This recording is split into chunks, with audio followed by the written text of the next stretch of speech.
My presentation today is going to cover a little bit about the Wheatbelt and its history. And I think without a good understanding of the prehistory of the Wheatbelt, you don't understand, or it's hard to understand the consequences of salinity, and it's harder again to understand how you mitigate the water management problems we've got. Hopefully we're still presenting and everything's online, so I'll just keep going. And Dimity, you're online to tell me if things go wrong at the receiver's end. We're all good to hear. So what we're going to cover today is a little bit about the prehistory and the consequences of clearing. I'm going to cross across some of the issues of climate and land use. And a bit like Nick Callow did yesterday, I'm going to start off with the issue about clearing and water and salinity as a problem. And I want to finish with some of the opportunities that problem might provide us, and talk a little bit about some of the new water work we're doing, a bit like Nick did yesterday in the context of water and agriculture. So and we'll also come across some of the apps and guidance tools that we're using, so you can get access to the information that I'm talking about, and you'll see images on screen. Just like the one that's on screen at the moment, which is a map of the distribution of soils and produced through airborne flights and radiometrics. And I'll talk a little bit about why tools like this help you understand why you've got salinity where it occurs.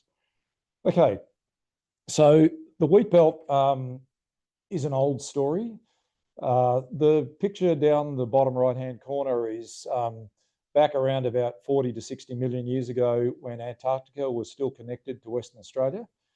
And some of the rivers that still cross the Wheatbelt actually were born from water that came from the Antarctica and scoured the Wheatbelt. And the picture on the right, which is the same radiometrics image you saw before, you can see large patches of dark colours. I don't have a pointer, but you can see that's an area north and south of Northern. You can see the Meckering sand plain and a line of sand that heads out towards New Norcia. That's the ancient Mortlock. And you can see just south of Northern, you can see a line of sand that crosses from Beverley and Brookton and heads into the back of the Mundaring catchments. That's the ancient Avon catchment. And those things contain sediments that are 30 to 50 million years old. So the Wheatbelt is old, and in fact, when those sediments were laid, and between here and then, there were temperous forests with Myrtle Beach, which is Nothofagus, which is currently in Tasmania. It resided in those forests, in those valleys. So Wheatbelt's come a long way in 50 million years. Actually, it's come probably 2,000 k's north from its position where it was back then. In that period of time, the Wheatbelt's weathered. That granite above about 150 metres above sea level has been sitting, rotting for 30 to 50 million years. And that's the Wheatbelt clay soils. And that light blue colour that you see spread across there is the gravels and the gravelly sands, that light aqua blue colour. And that's the top that we see of that weathering profile.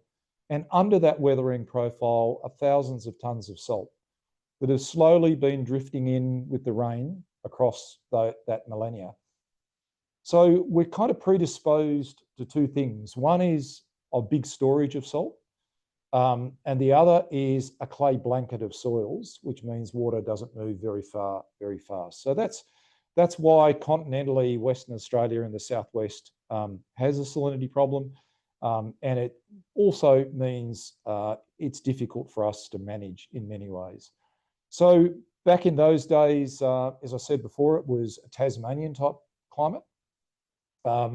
And for the last million years particularly, we've been drying and getting more arid, and we're becoming more saline and more arid across those sandy phases. And pretty much the last 6,000 to 10,000 years has been the climate that we're experiencing at the moment. So why does that matter, and what has that got to do with salinity management? So the last 700 years, and to help explain variability in climate and also this pre-proposition that we have to being saline, I'm going to start with a picture in the bottom right-hand corner. And this is work from tree rings that Alison O'Donnell and her team did. And it's a reconstruction of the last 700 years of climate. And in essence, all those little blue bars are windows of wet periods, and the brown below the line is dry periods. So if you like, the last 700 years, and particularly the last 250 years, we've had 3 really dry phases. And in fact, we're just finishing a relatively wet phase in the Wheatbelt 700-year history. So the drying that we're gone through, particularly after 2000, is not unusual in a 700-year record. But the question that obviously we've all got on our minds is whether that drying is going to pick up and stay. And that's the nature of this climate debate, which I'm not going to entertain in this discussion, don't have time to. So the southwest winter rainfalls, as we know, have been backing off in the last 25 to 50 years. And some of the consequences of that in the top right-hand picture is the amount of water that's been in the landscape. And that's a picture of the amount of water that's flowed into the reservoirs in the Perth Hills, from 300 to 500 gigalitres, even up to 1,000 in the past, to now being, less than 200 per annum.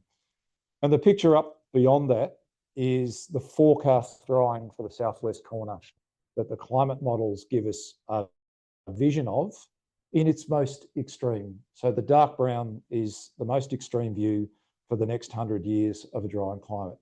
So why is that all important? I guess it's important because if we're managing the Wheatbelt's water balance, we can only manage the water balance in the top 2 metres. And you've got the prehistory of the water balance changes that have occurred in the past and the future changes to the water balance, which are coming, that we have to adapt and manage to. So I'm now going to go from history and forecasting climates to what we can do about and what capacity we have. The other big component about the Wheatbelt's water balance is the magnitude of the change that took place from clearing. So what we saw with climate changes going back 700 years or climate changes going back thousands of years was slow progressions. But what the Wheatbelt went through in the period from the alienation, in the turn of the century through to the last clearing of the 1980s was a very fast change to the water balance, which is unusual in a long geological climate sense. So that map there on the screen at the moment is the alienation dates of land. So you can see in the dark blues, close to Perth and down the Albany Highway, the 1800s alienations and slow development of land. The aqua colour is the big phase of Wheatbelt clearing, typical of most of the farms where we're sitting at the moment. And then the later phases on the northern sandplain in the Perth Basin, and also out beyond Merredin, down to Newdigate and around the corner out towards Esperance. So when we look at the consequences of that, is that the effective clearing has been the single biggest change. Forget geology, forget climate. The effective clearing is the single biggest change that gave us the salinity issue that we're talking about today. And you can see the pictures of clearing and the land use speed changes in that little diagram from they were actually the estimates from 1976 when that report was done. Okay, so let's look at the Wheatbelt water balance and the context of change. So the picture on the right is a mallee system in a 350 millimetre landscape. I think these numbers came from Newdigate. So we've got 350 millimetre rainfall, where under a bush setting, we've got all but about 5 millimetres was tied up in evapotranspiration. And interestingly, under a current cropping system, we're actually not that different. The ET system and the transpiration system of our crops and the water balance of our crops is really high. It's just that we've got a little bit more runoff and a little bit more recharge. And that's the nature of the change in runoff over the surface and the amount of water that goes underground. So when I say 5 to 10 millimetres of recharge goes under the ground under a cropping system, that's equivalent to 5 to 10 litres for every square metre of landscape. and that goes into the ground. And I'm going to talk a little bit about the fate and consequence of that water and how we've gone as industries getting that water back out of again.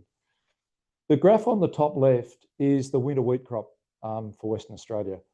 And you can see back in the 50s, the winter wheat crop, the winter cropped area was around about 1.5 to 2 million hectares. And you can see the peaks and troughs as we've slowly headed towards 9 million hectares in the last couple of years. So the amount of agronomic control we've got over transpiration has increased as we've got more control over the cropping system. But that's the biggest lever we have to controlling the water balance of the wheat belt, is the agronomic control over the transpiration of our cropping systems. Okay, for that 5 to 10 millimetres that disappears beyond the control of our crops, it goes into the ground and turns up somewhere. And this is salinity that developed not in 1950, not in 1975, but in 2015 near Tammin. As a result of clearing probably 70 years ago, that took that long to turn up in a paddock because it took that long for the water balance of that landscape to fill. There's a couple of interesting things about this paddock, and I won't go into them, but the phases of salinity have developed in tandem with the clearing ages and our capacity to catch water in our cropping systems. So salinity is not over, and I'll mention that now. So in 2018, we completed a survey of the current extent of salinity, and there'd been, the top graph on the right, since 1950, there's been around about 6 or 7 surveys of farmers held by ABS, and it was a census system.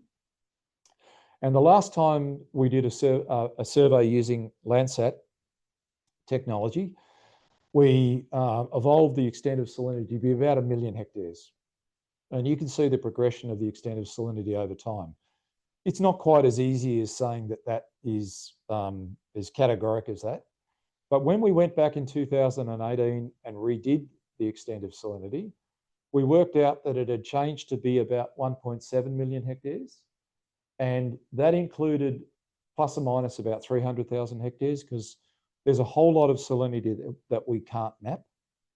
Because as we were talking in the room a minute before about, in a year like this, in a canola crop with a late break, you'll actually see a lot more salinity in the paddock than you will in a wheat season. So it's quite variable in a year to year. But in the package that you've got and the apps that you'll see on the screen, you can actually go to your property and look at what we've mapped, and you can track the extent of salinity using those tools. And we use a data set which we put a lot of time into, which is trying to forecast the extent to which salinity will grow and where the extent of that change is likely to take place. So what I'm doing today in trying to give a presentation on the water balance of the wheat belt is to understand the legacy effects of 100 years of agriculture and the degree to which we've got power to manipulate that water balance, because really that was the conversation for today. So the graph on the bottom left of that diagram is from some bores installed in the 1990s, late 80s, I think, near between Wongan and New Norcia on deep sandplain. So when those bores were installed, the water tables were 20 metres down, and slowly that landscape is filled from 20 metres to the surface. So we've saturated through sandplain recharge around about 20 metres of dry dirt. That's the most extreme rates of groundwater rise that we see north of Perth, except for the Perth Basin. So I'm talking to the east of the Darling Fault and to the east of Moira. The graph or the picture behind that screen is all the monitoring locations that Adele in the room here and Russell and others have collected over that 30 to 40 year period, including the graph on the right, which is out on the eastern edge of the wheat belt, out near Goodlands, Burrakin, where the scale of change is much slower, but the leakage rates are still occurring. So there, the water tables have risen from 11 metres down, and in this particular graph, they're currently at 5. And if I was probably got the last couple of measurements, they've come up about another 0.5 metre in the last 2 years. So the water balance to the wheat belt is still missing a few numbers. So this is that data set, and you can access this data set on those apps that I've got on the table here, and can be sent around with links to this presentation. And here's an area of sandplain out near Burrakin, and the data shows you a particular bore where the water table has been rising at about 25 to 30 centimetres a year for around about 20 years in that landscape. This is the current extent of salinity, the red areas, and I'll show you the forecast and trends in a minute. Not all of the wheat belt is doing that, and that's really important to know. So these bores are actually just south of Wongan Hills, actually south of Gamelling, and they're bores that we've been monitoring since 2000, after the 99-2000 wet period. So here you can see that the water tables have been falling for 15 years. So they've gone from 1 to 2 metres to the surface, and they've slowly fallen about 0.5 metre to 1 metre. But in 2015-16, they jumped up again when we had summer rains. And they may or not be still rising because we haven't put the report together for the last couple of years.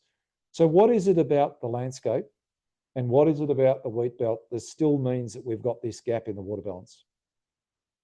Okay, so I said before that this data set that we had on the screen at the start gives you a guide to likely where it is that the water balance is changing and where the next phase of salinity is coming from. So I've tried to highlight in the bottom left of that diagram, you can see the landscape and where we're sitting, the areas of sandplain, which are probably those areas that are leaking. So why are water tables stable in some areas and other areas it's rising? It's got a lot to do with the frequency and distribution and area of sandplain versus what you can see are the yellow and pink and mustard colours, which are areas of shallow rock where the water table is not rising, and the areas of salinity should be relatively stable.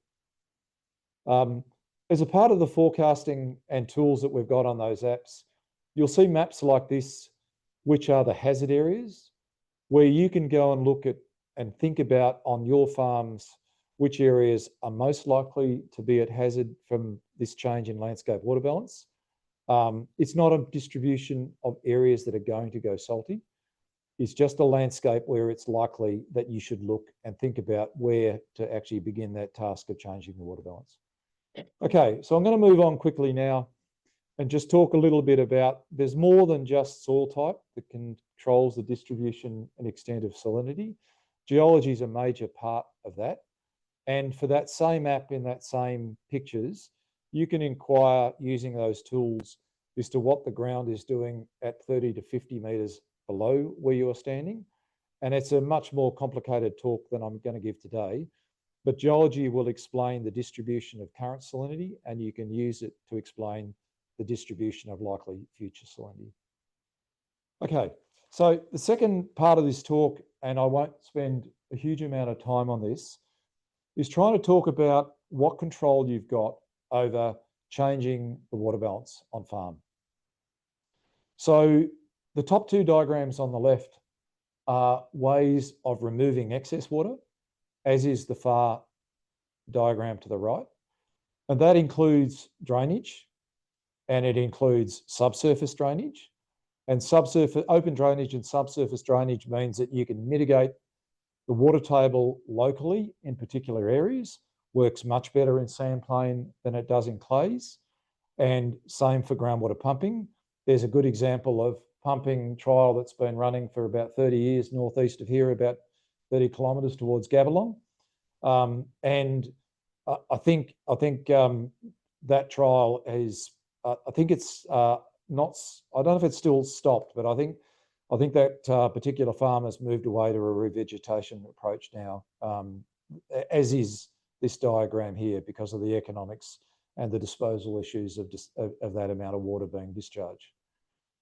Trees have been a major part of a lot of people's salinity management tools. And we've conducted around about 50 trials of revegetation where we've looked at the impact of revegetation. It's been very successful on sandplain, where trees have been used to intercept water moving down at 1 to 2 metres below the surface. And it's been really successful in the high rainfall zones, but only where plantings have been greater than 50% of the landscape or 50% of the farm. So one of the lessons we learnt a decade ago was that to reclaim extensive areas of salinity, you need to plant at least the area saline, and in some cases 5 to 10 times the area saline to get what you would call 100% control. So that's not feasible in an agronomic system. And I want to finish with the diagram bottom left, and that's the agronomic control using crops and other technology. But principally, the technology that's probably been the most widely adopted on salt land is establishing salt-tolerant vegetation. And this is a particular picture of a site near Yillering, where around about three rows of saltbush was planted with around about 8 to 15 metres of alleys. That lowered the water table between 30 and 50 centimetres in spring. That lowering of the water table in spring enabled salt-sensitive species to come back into this barley grass system that was previously present in this particular paddock. And for the farmer involved, that created the opportunity to bring sheep back into that landscape. And it created around about a 7-fold increase in productive dry matter as a part of that cropping change. So did it solve the salinity? No, there was still salt in that landscape. But did it change the productivity of that landscape? It changed it dramatically. And the second thing we did at that particular site is manage to monitor the amount of nitrogen and phosphorus leaving that system and the amount of carbon in that system.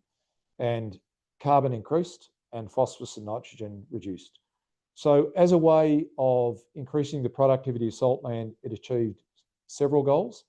But for a farmer without a sheep system, you've got to look to carbon biodiversity or other goals to make that system pay. All right, let's look at the agronomic approach and the next step.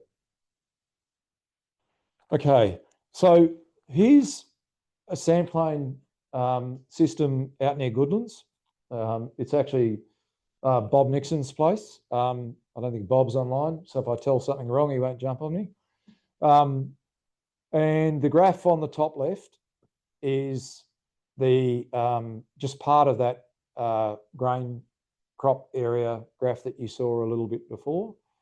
You can see the reduction in the amount of crop grown in the early 80s. Basically, that was around wool price and also volatility of those 80 seasons. But you can see us coming up to 9 million hectares of probably the 14 million hectares that are arable in the wheat belt. What you can see in the green is the conversion of that water into grain yield. And you can see that when I joined the department in Merredin in the mid-1980s, we were probably at about 1.2 tonnes for wheat on sandplain and down as low as 0.6. And you can see that modern agronomic systems have got us up to 2 to 2.5 tonnes. Some more viability and variability, in the modern years, but the change in the amount of water leaked, we hope, has reduced as a result of the increased biomass that we've converted.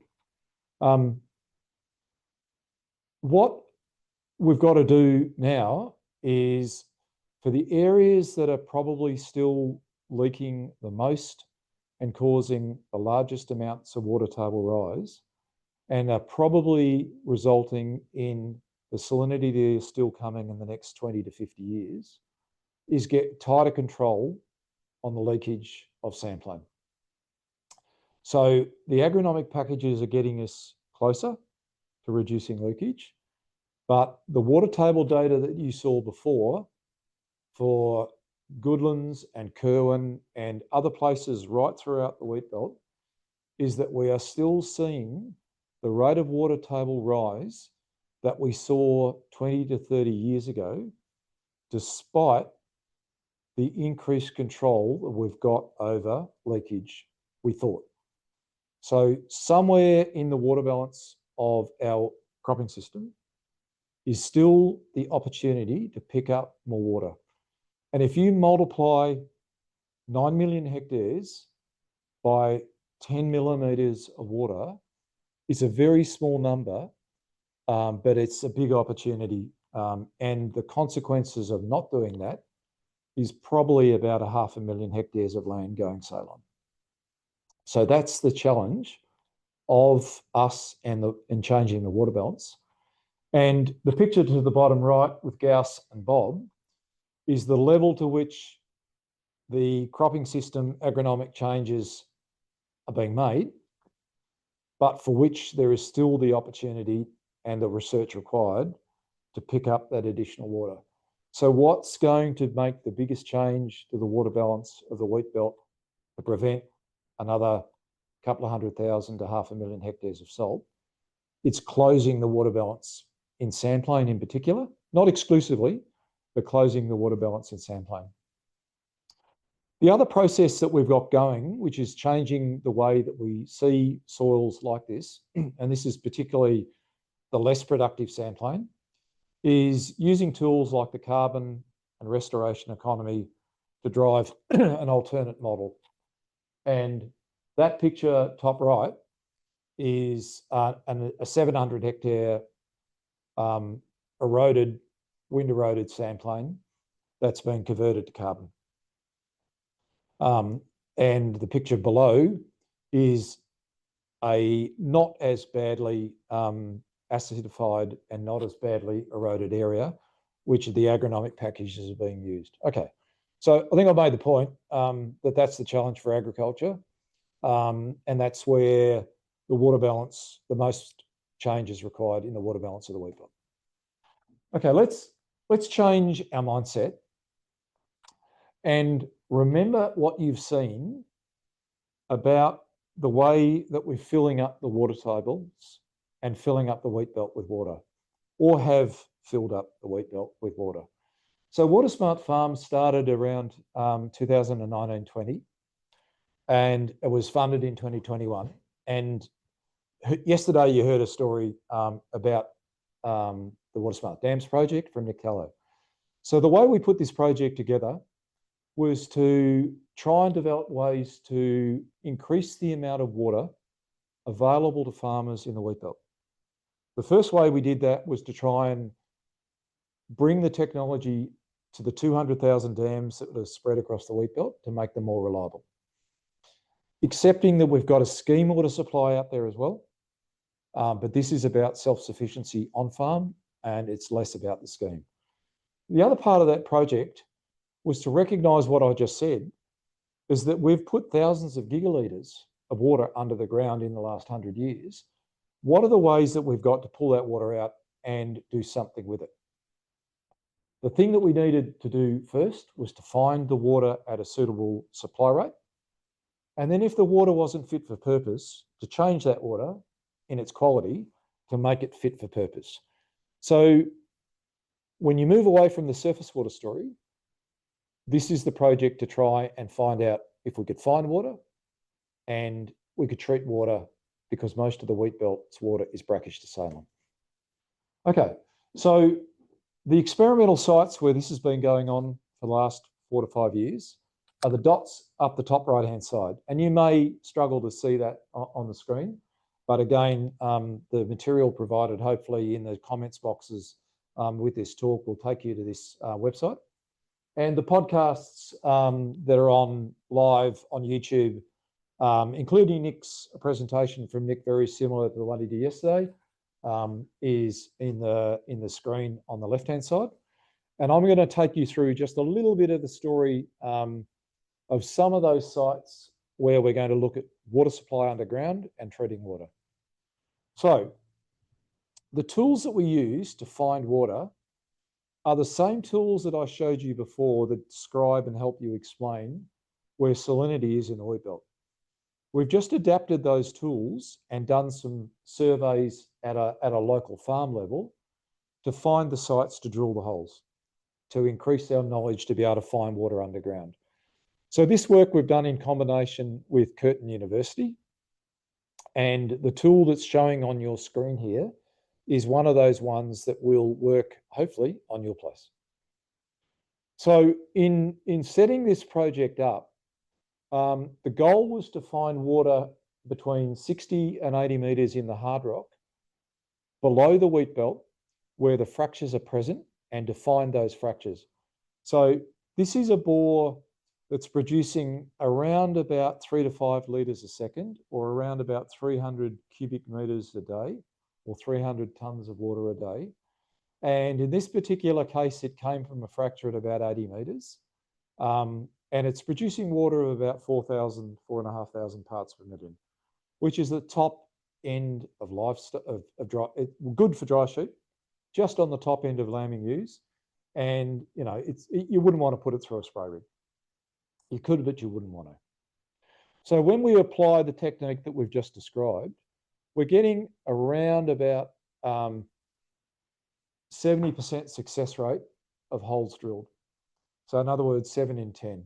But we haven't done a lot of this work yet, and that's the next phase of the project. This part of the project was to say, well, if you can find water and it's not quite fit for purpose for what you want. So let's say you want 2,500 milligrams per litre for a feedlot, or you want 500 milligrams per litre and hard water for a spray rig, then these are the sort of desalination tools that you can engineer the water to suit the quality and demand that you want. And you can blend back this high quality water if you want less saline water. And so it's designer water for a purpose. And during the last 4 to 5 years, and a little bit before, 50 farmers across the Wheatbelt invested in desalination as a means to meet a gap for livestock initially, and now to tailor water for spray rigs. And this is the story of only a couple of those to demonstrate how and why that extra effort is being done. So the Lefroy's not far to the north and west of us. I've got a feedlot, and you know, I'm not going to get into the sheep industry, but you know, if the future of livestock is confined feeding, you need a lot of water in one location, and you need it of a high quality so you get actually, you know, your return on investment. So there's a machine that's delivering water for a high intensity livestock business in a 2024 setting. Rob Sewell, you know, well known to probably you guys locally around here, farms not far to the Eastern Wongan Hills. Both of these farms have got systems that are producing around about 50 to 60,000 litres a day of permeate water. That's a lot of water. They're not necessarily producing it every day, but they're producing it either for high quality livestock, for spray rigs, or for house and garden. So I'm just going to stay on this one because it's Rob's story. Rob tells it a lot better than I do, but this is the production system. It comes from reasonably good quality water in Sandplain. So what were we just talking before about? We were talking about excess water in Sandplain. And typically the Sandplain contains the best quality groundwater, not at fresh, but not seawater. Not a third seawater, but sometimes better than that, but not fit for purpose for high quality use. So here they had good quality Sandplain water. And as a part of the drilling that Rob did to get the bores in, to get the yield that they produced, the area that's in the diagram to the left, and hopefully you can see it marked in red, is an area that was saline of around about 20 hectares. There'd been some tree planting done back in the 1990s when that was Sandplain seep work was popular. My first job in the Wheatbelt 40 years ago was to do the design for those sorts of things. But 40 years later, we're actually seeing that water as a resource, not as a waste. And here's a system that's producing 60,000 in this case at this day of high quality water to run a spray program. And Rob's saying that he's got weeds under control that he hasn't previously been able to get under control, like radish, because he's using hard water, which when combined with some chemicals does a better job. So with desalination comes the problem of rejected water. So there are many ways of dealing with rejected water, and the rejected water is about 50% of what comes out of an RO plant, a reverse osmosis plant. And we have a separate project looking at 6 or 7 ways to deal with water, of which one is irrigating saltbush, and the other, and we have some companies working with us in preparatory stage at the moment to turn that water into water resource. So it's not all waste, but at the moment, a lot is going to saline dams, drains, and in some cases, creeks. Okay, I want to finish because what we're talking about in the last couple of slides, and we'll stop now, is the first part of the talk was about seeing water as the consequence of clearing. And the consequence was clearing was recharge, and the consequence was filling the wheat belt up with water. The outcome of that was 1 million to 1.5 million of land becoming salt affected. We've talked about the ways that you can mitigate that land that is salt affected by engineering, by salt land systems, or by trying to change the water balance of crops. The other way we finished and this is really the finish of the WaterSmart project, the other way we looked at that was in a wheat belt that for most of the year, the top 2 meters is dry. The next 40 to 100 meters is soaking wet. So what's the resource opportunity to turn that excess water into a value add to your current business or potentially another business?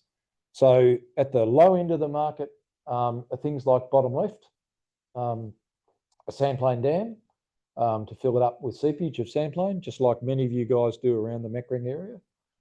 Top middle, roaded catchments to fill up dams with surface water. These new alternate technologies like Nick showed yesterday with plastic catchments, where you can engineer hundreds of 50 to 100 megalitres of water into water resource, or tools like desalination or hard rock drilling. And so we're at the start of that process to see water as an asset beyond the issue of salinity. So in conclusion, we're playing with lots of tools to help you do that. Surveys that find top left came out of the helicopter on Friday night of a survey just near Brookton, which is mapping the path of a 30 million year old river with fresh water in it, which is the black lines that I drew Friday night when I got the data from the helicopter, using tools on the ground to find water, mapping the amount of water stored in the wheat belt. We now have satellite capacity, and I think Nick might have mentioned it the other day. Yesterday, I haven't heard his talk, where we can measure the amount of water stored in dams at using Sentinel satellites and predict the oncoming water deficiencies.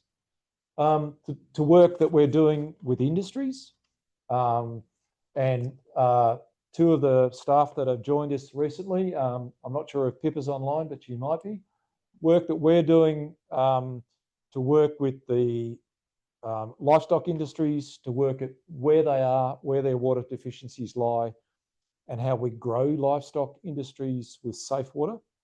And that's a project called WaterSmart Industries. And most of that's about using this excess water from the water balance that is causing a problem called salinity, but represents an opportunity in agriculture. So I guess happy to answer questions for a while. The concluding comments are, we do everything we can to use water where it falls. It's always been the logic of the water balance that we need to do. We collect it when it's fresh, because why spend money trying to desalinate something when you can do it? We make use of that underground storage in dry periods because there's a massive underground storage that we've created. We've got tools to treat it where we need it, fit for purpose. It costs $3 to $8 a kilolitre to mechanically treat water, so it's not cheap. But it also costs $3 to $13 a kilolitre to bring it out in a steel pipe. And I guess from my perception, the quest of seeking knowledge is a partnership that WaterSmart project has just shown, where we've teamed up with over 100 farmers to look at water as an asset, not water as just a problem. So thanks for the opportunity to present. If there are questions, please ask them, and enjoy the presentation. Thanks. Thank you so much, Richard. That was an incredible journey right from the beginning. I loved that you brought us all the way from that place right at the start. That was awesome. I'd encourage anyone to unmute and please ask your questions if you feel comfortable doing that. Otherwise, please drop them in the chat. You can type in there if you know how. Jackie, could you manage questions from the room? Maybe we'll start there if that's if anyone's got anything.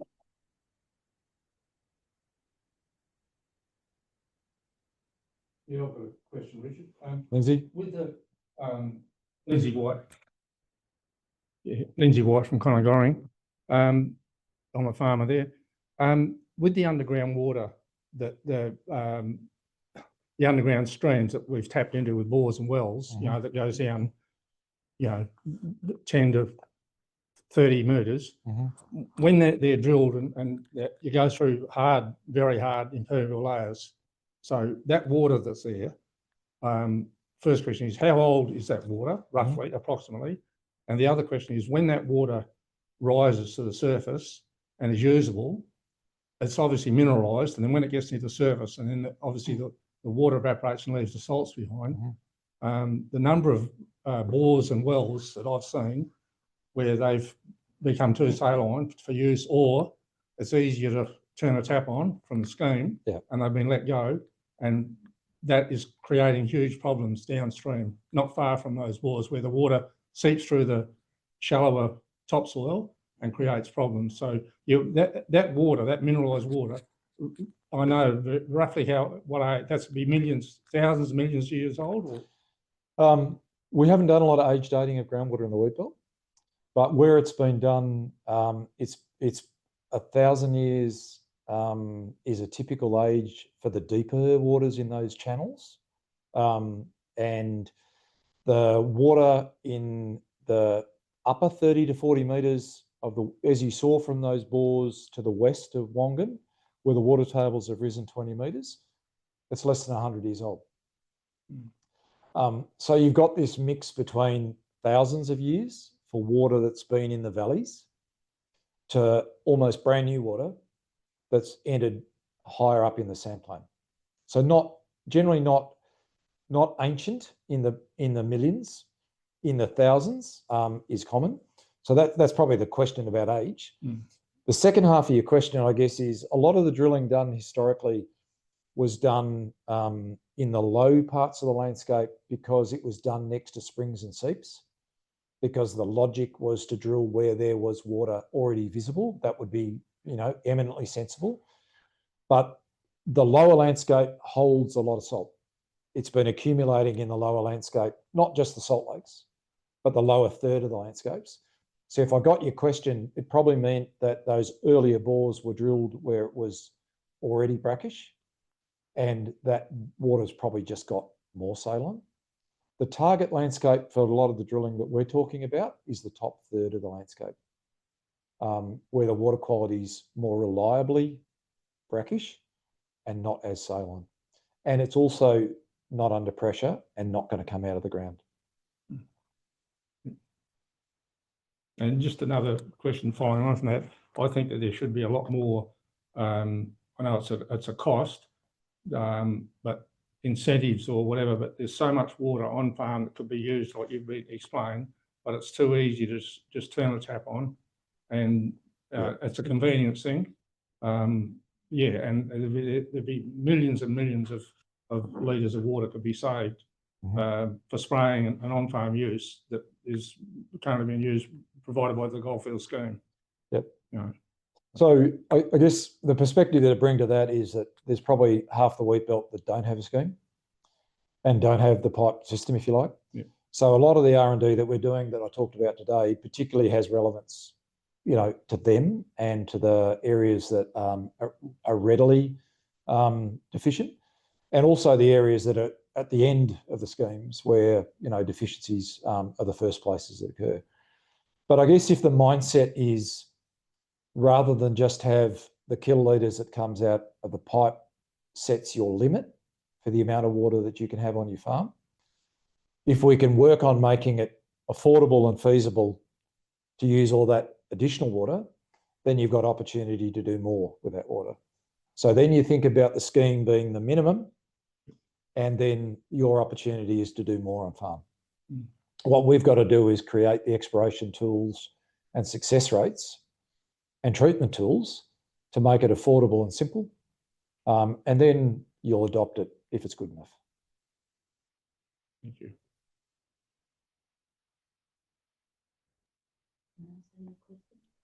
Go to online. Yeah, oh yeah, if you'd like to. Just a question with regard to the desal stuff and the reject water. Sort of getting rid of that is a real problem, I would think. It's been a really interesting journey, that. So we have a piece of work being done at the moment where we're going to all of the reject sites on the desal units, and we're evaluating what's happened downstream where they've taken place.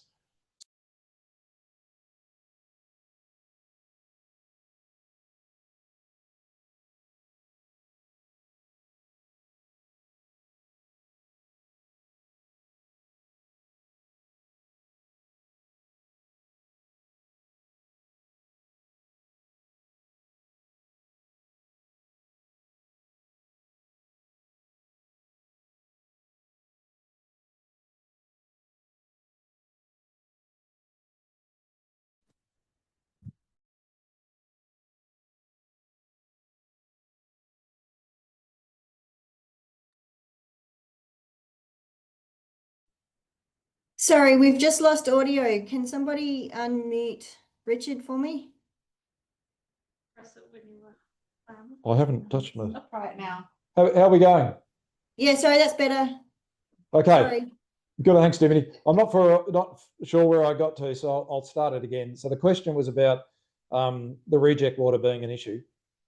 The perspective was that we've got a project working on tracking where the reject water's gone and comparing our early assessments to the actual consequence of that water.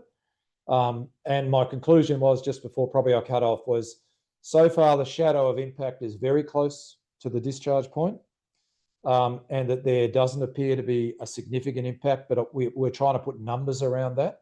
So I don't want to make that a bold statement. But you've also, I guess we've got the context that discharge from groundwater drains is common on most farms across the wheat belt as well.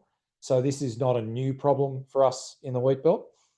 And the last part of that is we're working on ways to actually use the rejected water rather than waste the rejected water. And that has a couple of different futures. It's not within our grasp in the next couple of years, but I think it can be.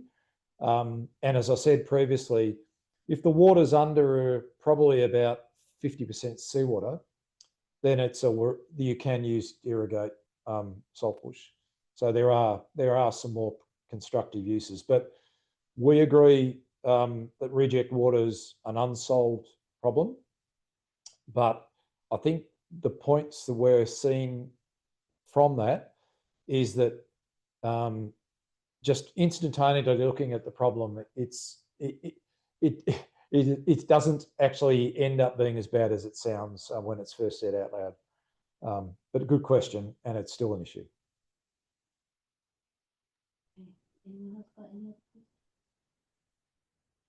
we're clear for questions at this end. Has anyone else online got any questions?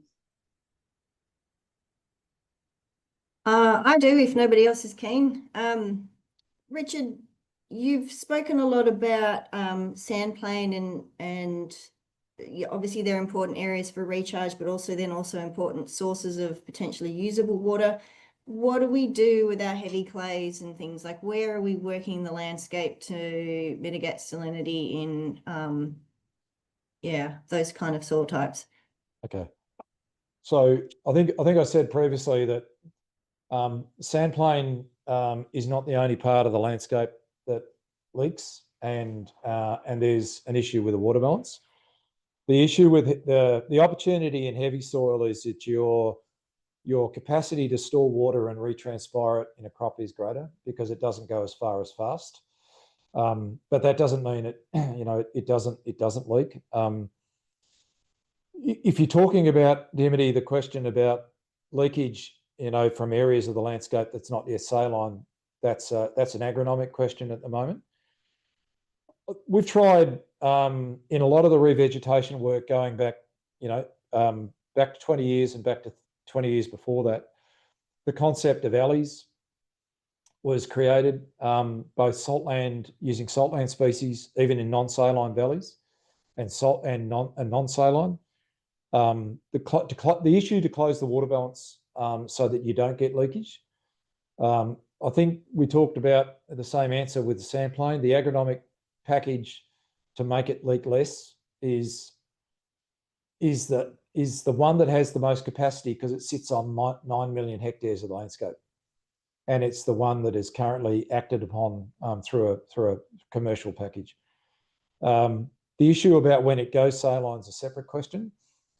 The issue about salinity, especially in the early days, is you've got more capacity to put more species with more opportunities on land that's gone saline in the last 5 to 10 years than has land that was saline 50 to 100 years. So I guess the target for our revegetation is new saltland in that particular case. And there's an opportunity that we've been talking about in the last 3 to 5 years, is to talk about the value of saltland for carbon biodiversity and the restoration economy. And it is a 1 million hectare soil type that's often connected spatially. And there is, interestingly, investors out there that see the restoration economy outside agriculture as an investment interest. I think the opportunity for us is to create the capacity for farmers to jump on into that space in a safe way where it does two jobs. It creates the opportunity for restoration of that land for them, and it gives them the opportunity to participate in that industry, but it potentially brings in the economy of third parties to actually make that happen more quickly than it's easy and possible for farmers to do on their own. And there are beginnings of that commercial activity in the Wheatbelt at the moment. I wouldn't say that they're all that easy, but certainly they exist and they're worth thinking about and worth putting some effort into. So how do you feel about, so if we're talking about that bottom third of the valley, so we've got salt in the valleys and there's a potential sort of uphill of that for maybe doing preventative re-veg that, potentially a farmer could enter a carbon market and put some useful plantings in that sort of space.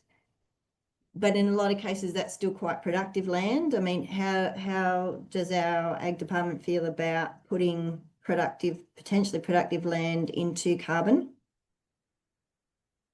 Well, you're dealing with commercial properties whose land it is. The only way groups like ours and yours and others influence farmers to make decisions is that they're good decisions and they're financially sensible. So I guess that's kind of like what the example with the sandplain was, where you've actually made a commercial decision that part of that paddock actually isn't returning on investment. And so you look for those opportunities first. You don't plough into the middle of a 4-ton yield potential and try and commercially put up a suboptimal commercial argument for that. I think we use the technology that farmers have got, which have got traces on headers and the return on investment images from their agronomists, and you start with those landscapes. And if the package is good enough, then maybe you work out from there. But saltland and acid nodule and unproductive non-arable rocks, and those sorts of landscapes are already known as opportunistic landscapes. The trick is to begin the discussion, prove the market, prove the opportunity, and then maybe 5 to 10 years, if it's real, then you walk into those other landscapes. But you don't go out there first, in my view. No, the problem I see with those unproductive areas is the capacity to grow enough carbon to be able to enter a market successfully because of the requirements, of the methodologies. Yep. And I think that's why I think we're getting down a rabbit hole here a bit, but that's why the ancillary biodiversity and other markets might create the opportunity to build that cash flow up. Thank you.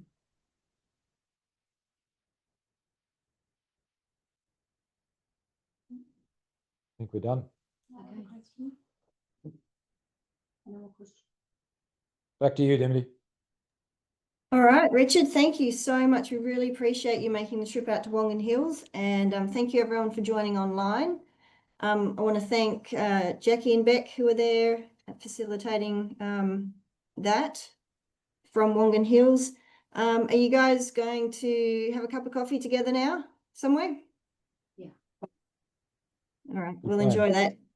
Thanks again, Richard. We really appreciate it. Good on you. Please.